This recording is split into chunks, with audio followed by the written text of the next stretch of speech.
धन्यवाद।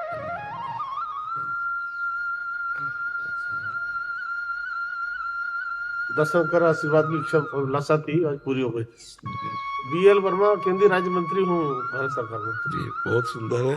भगवान ने जो आपको सेवा दी है ना, हाँ, आप निर्भय और निर्लोभी होकर के हमारे राष्ट्र की सेवा कीजिए, यही भगवान की पूजा है। और बीच बीच में भगवान का नाम स्मरण करते रहिएगा, क्योंकि एक समय वो भी आएगा जब ना ये शरीर रहेगा ना पद रहेगा। उसके बाद की यात्रा किससे करोगे? हमारी प्रार्थना मानना। जी जी। एक समय सबके जीवन में आता है, ना पद रहता है और ना शरीर रहता है। उसके बाद की यात्रा किससे होगी? ना बैंक बैलेंस से होगी, न यहाँ के पद से होगी, न यहाँ के मित्र से होगी, न यहाँ के व्यक्ति से होगी, वो केवल भगवान से होती है। तो थोड़ा बैंक बैलेंस हम उधर का भी रखें। नाम, राम कृष्ण हरि, जो नाम प्रिय हो वो नाम जपें। और वर्तमान की जो हमारी सेवा है वो भगवान की पूजा है। हमने कहा निर्भय और निर्लोभी होकर। हमें अगर अपने कर्तव्य से कोई डिगाता है तो दो पॉइंट होते हैं, एक भय और एक लोभ। अर्थ का लोभ, पद प्रतिष्ठा का लोभ, भय परिवार का या स्वयं का या पद जाने का। भय और लोभ ही हमें अपने कर्तव्य से विचलित कर सकता है, अन्यथा नहीं। और यदि हम अपने कर्तव्य पर बने रहे तो भगवान की पूजा होगी। जो आपको पद मिला है, अलग से आरती करो या ना करो, धर्म पूर्वक अपने कर्तव्य का पालन करो, ये बड़ी पूजा है। बीच बीच में भगवान का नाम स्मरण कर लो, क्योंकि जीवन हमारा अविनाशी नहीं है। हमारा जीवन हर समय मृत्यु के घेरे के अंतर्गत है। कभी भी, किसी भी पल, किसी भी क्षण ये लीला, तो हम उस लीला के पहले तैयारी रखें कि आगे का खर्चा क्या है। इस शरीर का, इस देश का बड़ा विचित्र खेल है। कुछ भी कर लो, यहां से कुछ नहीं ले जा सकते। बड़ा भयावह लगता है, नहीं लगता? इतना परिवार प्यारा, इतना मकान, इतना सब, और अभी शरीर छूटा तो शरीर भी नहीं जाएगा, कुछ भी नहीं जाएगा, एक तिनका भी नहीं जाएगा। अच्छा, जहां जाना है वहां का पता नहीं है, बेपते की यात्रा है, और जहां जाना है वहां ये सिक्का काम नहीं करता, ले ही नहीं जा सकते। तो हमारा उद्देश्य है अध्यात्म के बिना जीवन अधूरा। अध्यात्म को भी अपने जीवन में रखें और व्यवहार को भगवान की पूजा बना ले। नाथ सकल संपदा तुम्हारी, मैं सेवक समेत सुत नारी, दशरथ जी महाराज कह रहे हैं विश्वामित्र जी से। तो हम अपनी समाज सेवा को भगवान की पूजा बना ले, और हो सके तो कोई व्यसन न करें, कोई नशा न करें। करते हैं क्या आप? कभी कभी। वैसे छोड़िए, आप इतने समाज प्रिय पद पे हैं, ये आज छोड़ दीजिए। आज छोड़ देंगे पक्का? हाँ, तो ये परमार्थ के लिए बहुत पॉइंटेड त्याग होगा आपका। व्यवहार के लिए तो है ही, परमार्थ के लिए बहुत पॉइंटेड। क्योंकि जैसे ये आशावादी है, ये हमारे परमार्थ में बहुत विरोधी माना गया है। तो हमें लगता है कि भगवान ने आपको इतना उज्जवल पद दिया है, तो आप इसका त्याग करके अध्यात्म को पुष्ट करें, तो व्यवहार तो पुष्ट हो ही जाएगा। और नाम कौन सा जपते हैं आप?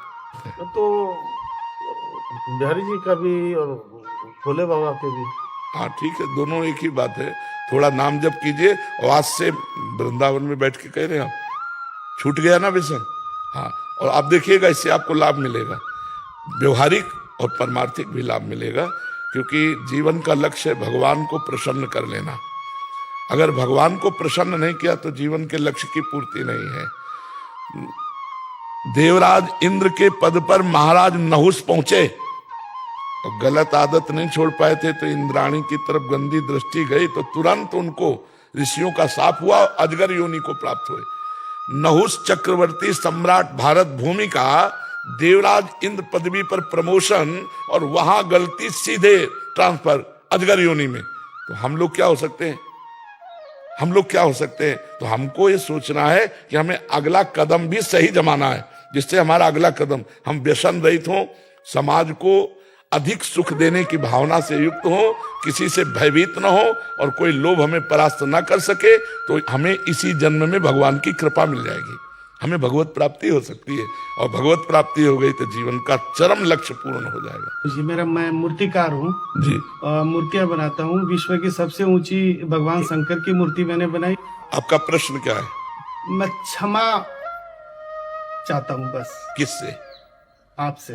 किस बात की? मैं आपके द्वार तक पिछली बार आया था और आकर के वापस चला गया था। कोई बात नहीं है, बिना भगवान की कृपा के हमारा आपका मिलन नहीं हो सकता। अब मोहि भाव भरोसा हनुमंता, बिनु हरि कृपा मिले नहीं सब। बिना भगवान की, श्री भगवान की कृपा के फेस टू फेस मिलकर बात करना, ये भगवान की कृपा से ही होता है। तो उस समय नहीं संयोग बनाया, भगवान ने इस समय बना दिया। खूब आनंदित रहिए, और जो भगवान को बना रहे हैं उन्हीं के चिंतन में रहिए। ये बड़ा सौभाग्य है कि एक बार मानस पटल पर आपके भगवान आते हैं, तभी तो आप बाहर आकृति लाते हैं। उन्हीं के चिंतन में रहिए, जीवन सार्थक हो जाएगा। लाओ सबको प्रसाद दीजिए। ये जो है स्थान मेरे लिए तो बहुत ही पवित्र इसलिए है, ब्रज क्षेत्र का बीजेपी का अध्यक्ष रहा हूँ मैं। अच्छा जी। यहाँ पूरा, और जो सूचनाएं मुझे मिली हैं, जब मैं मंत्री बना था पहली बार, तो मैं यहीं वृंदावन में ही था। तब माननीय पीएम साहब के यहाँ से फोन आया कि आपको यहाँ पर आना है, और मैं तो, मुझे पता ही नहीं था कि मैं मंत्री बन सकता हूँ। तो मैं तो लखनऊ से यहाँ दर्शन करने के लिए बिहारी जी के आया था, तो यही जानकारी मिली कि आपको जाना है। और जब मैं ब्रज क्षेत्र का अध्यक्ष बना था, तब भी संयोग से मैं यहीं पर था, तभी मुझे दिल्ली से फोन आया कि आपको ब्रज क्षेत्र का अध्यक्ष दोबारा से बना दिया है। तो मेरे लिए तो इस स्थान का बिल्कुल ही इतना बड़ा महत्व है। जब कभी कुछ थोड़ा सा मन में लगता है तो मैं तुरंत यहाँ पर आता हूँ, और आकर के ही मुझे वो सारी चीजें। हाँ, क्योंकि भगवान विराजमान, उनका निज महल है, ये वृंदावन निज धाम है भगवान का। आस्था मेरे अंदर होती रहती है। सारे ज्योतिर्लिंग और पूरा सभी जितने भी धार्मिक स्थल रहते हैं, कहीं भी जाता हूँ तो अपना एक लक्ष्य रहता है कि पास में कौन सा धार्मिक स्थल ऐसा है हम जब बिल्कुल जाना चाहिए। जहाँ कहीं हमारे भगवत स्वरूप उन्हें जाकर नमन करें, उनकी कृपा प्रसादी प्राप्त करें।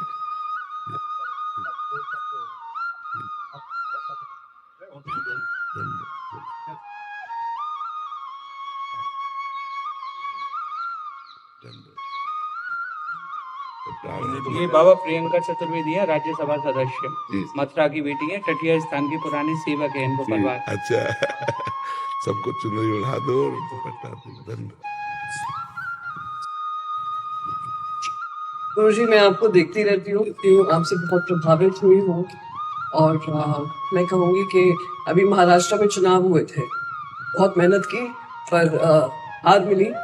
तो उस समय पे आपके जो शब्द थे मुझे बड़े सुकून दिए, इसलिए मैंने कहा मैं आपसे मिलना चाह रही थी, आपका आशीर्वाद मिले, थोड़ा और साहस बढ़े ये लड़ाई लड़े। हाँ, भगवान ने कहा है सुख दुखे समय कृत्वा लाभा लाभो जया जयो। सुख दुख में, लाभ और हानि में, जय और पराजय में समान भाव रखना चाहिए। 17 बार 23 अक्षोणी सेना लेकर जरासंध आया मथुरा में, भगवान ने उसको परास्त किया और जिंदा छोड़ दिया। 18वीं बार भगवान भागे, रण छोड़ भगवान कहलाएला। तो जब भगवान ने कभी कभी हार स्वीकार की है, वो तो हमको कभी अगर हार हो जाती है तो हमको गंभीर रहना चाहिए। सदैव हार टिकी नहीं रहेगी, यदि विजय नहीं टिकी तो ये पराजय कैसे टिकी रहेगी। हमें गंभीर रहना चाहिए और प्रयास करना चाहिए। हमें जनता के प्रिय बनना चाहिए, जिससे अगली बार हम फिर सेवा कर सके समाज की। हमें निराश नहीं होना चाहिए। हार में निराश होना ये ठीक नहीं है। अगर निराश हो गई तो फिर आगे की तैयारी नहीं हो पाएगी। हम निराश होने पर नकारात्मक सोचें इतनी बढ़ती रहती कि भगवान पे भी श्रद्धा हो जाएगी, नहीं हो जाएगी। तो हमें लगता है निराश नहीं होना चाहिए, हमको प्रसन्न रहना चाहिए। यद्यपि बड़ा कठिन है, निराश हो ना हो पराजय पे, ऐसा कैसे हो सकता है। अगर निराश नहीं तो संतों का कृपा पात्र है और अध्यात्मवान है, तभी निराश नहीं हो सकता।